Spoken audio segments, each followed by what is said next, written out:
Fatty liver இருக்கா உங்களுக்கு அப்படின்னா, ஆயிலி ஃபுட்ஸ கட் பண்ணிட்டு ஃப்ரூட்ஸா சேர்த்துக்கோங்க அப்படின்னு அட்வைஸ் பண்றாங்களா? எல்லா ஃப்ரூட்ஸும் சேர்த்துக்கலாமா? என்ன ஃப்ரூட் சேர்த்துக்கலாம் அப்படின்னு பார்ப்போமா? முக்கியமா ஒரு 5 ஃப்ரூட் நம்ம சேர்த்துக்கலாம். என்னன்னு பார்த்தோம்னா, இந்த சாய்ஸ்ல ஃபர்ஸ்ட் இருக்கிறது ப்ளூபெர்ரீஸ், அதுக்கப்புறம் ஸ்ட்ராபெர்ரி.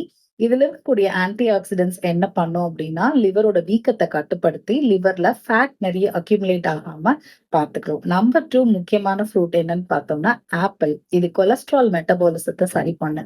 அதனாலயே ஃபேட் நெறைய சேர விடாம ஹெல்தி ஃபேட்ஸ மட்டும் ப்ரமோட் பண்ணிவிடும். அதுல இருக்கிற ஃபைபரும் அதுல முக்கியமான காரணம். Number 3 citrus fruits, orange, lemon. இது என்ன பண்ணும் அப்படின்னா, லிவரோட டீடாக்ஸ் என்சைம்ஸ் நல்லா சுரக்கிறதுக்கு பூஸ்ட் பண்ணும். Number 4 papaya. இது அகைன் டைஜஷன ஹெல்ப் பண்ணும். Fibre rich fruit. And number 5 ஒரு போனஸ் ஃப்ரூட் அப்படின்னு பார்த்தோம்னா அவகேடோ. இது வந்து உடம்புல ஹெல்தி ஃபேட்ஸ் அதை ப்ரொமோட் பண்ணும். அகைன் லிவருக்கு ஒரு ப்ரொடெக்டர். அதுக்கப்புறம் பார்த்தோம்னா கிரேப்ஸ். இதுல இருக்கக்கூடிய ரெஸ்வெராட்ரால் அப்படிங்கிற ஒரு ஆல்கலாய்ட் என்ன பண்ணும் அப்படின்னா லிவரோட மிகச்சிறந்த ப்ரொடெக்டர்.